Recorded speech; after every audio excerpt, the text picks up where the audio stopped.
सोमवार व्रत कथा। देवों के देव महादेव बहुत ही भोले माने जाते हैं, इसलिए उनका एक नाम भोलेनाथ भी है।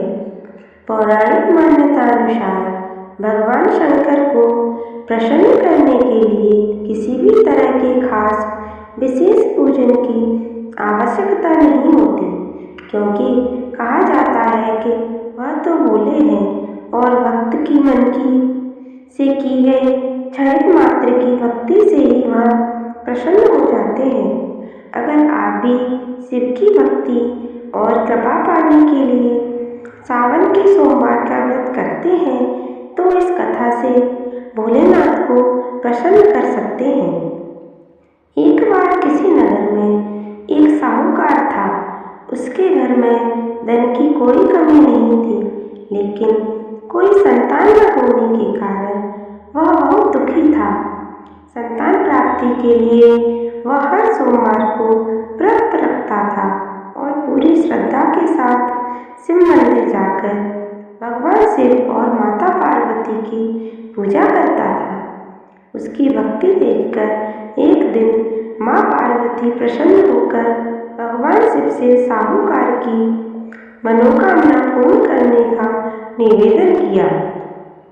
पार्वती जी के आग्रह पर भगवान शिव ने कहा कि हे पार्वती, इस संसार में हर प्राणी को उसके कर्मों का फल मिलता है और जिसके भाग्य में जो हो उसे भोगना ही पड़ता है।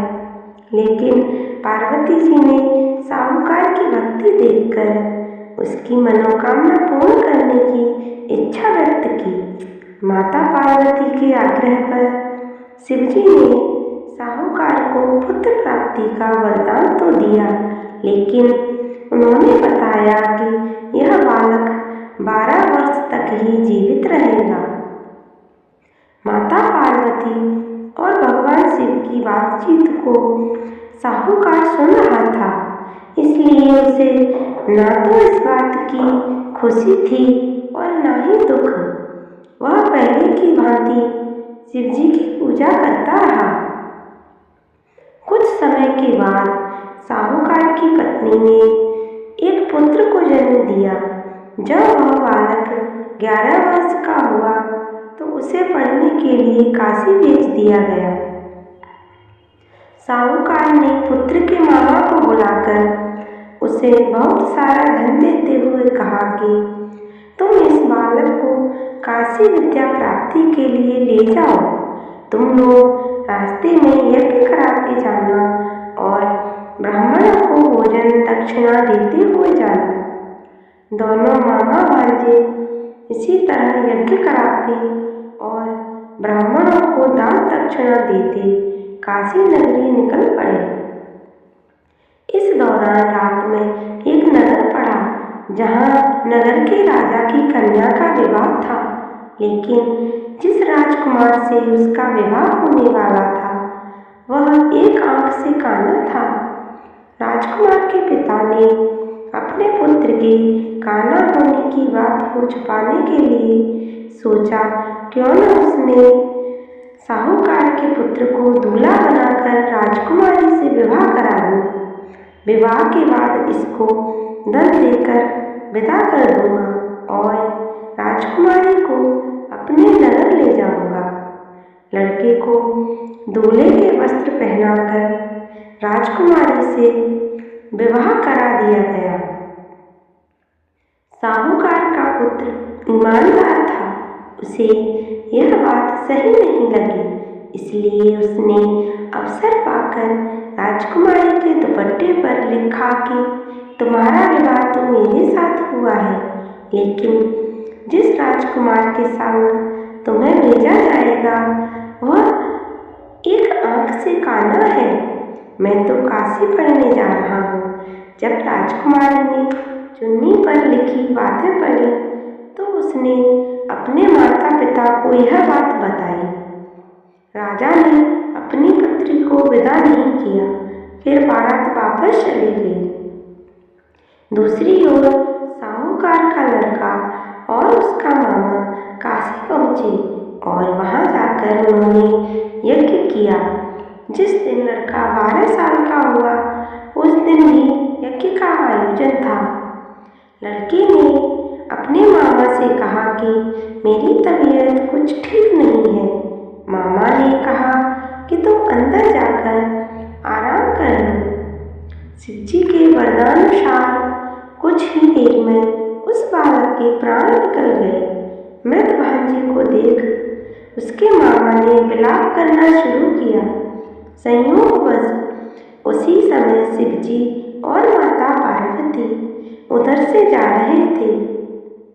पार्वती माता ने भोलेनाथ से कहा, स्वामी, मुझे इसके रोने के स्वर सहन नहीं हो रहा। आप इस व्यक्ति के कष्ट को अवश्य दूर करें। शिवजी की कृपा से जीवित उठा साहूकार का बेटा।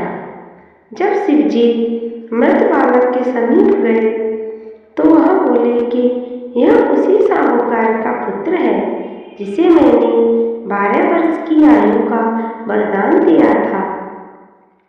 अब इसकी आयु पूरी हो चुकी है।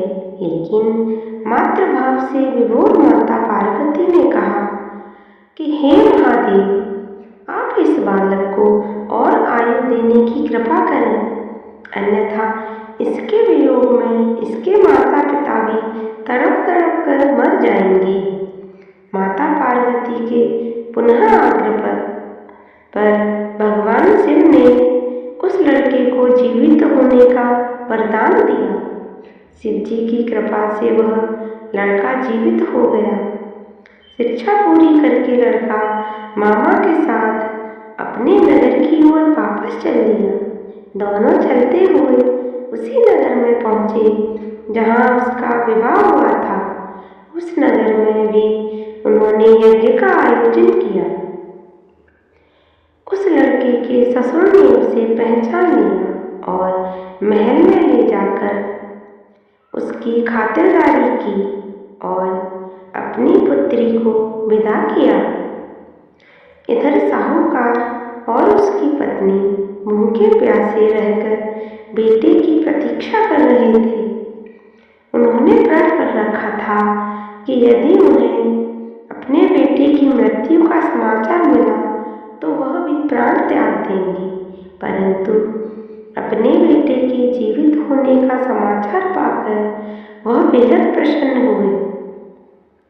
उसी रात भगवान शिव ने साहूकार के स्वप्न में आकर कहा, हे सृष्टि, मैंने तेरे सोमवार के व्रत करने और व्रत कथा सुनने से प्रसन्न होकर तेरे पुत्र को लंबी आयु वर प्रदान की है। इसी प्रकार जो कोई सोमवार व्रत करता है या कथा सुनता है और पढ़ता है उसके सभी दुख दूर होते हैं और सभी मनोकामनाएं पूर्ण होती हैं। हर हर महादेव।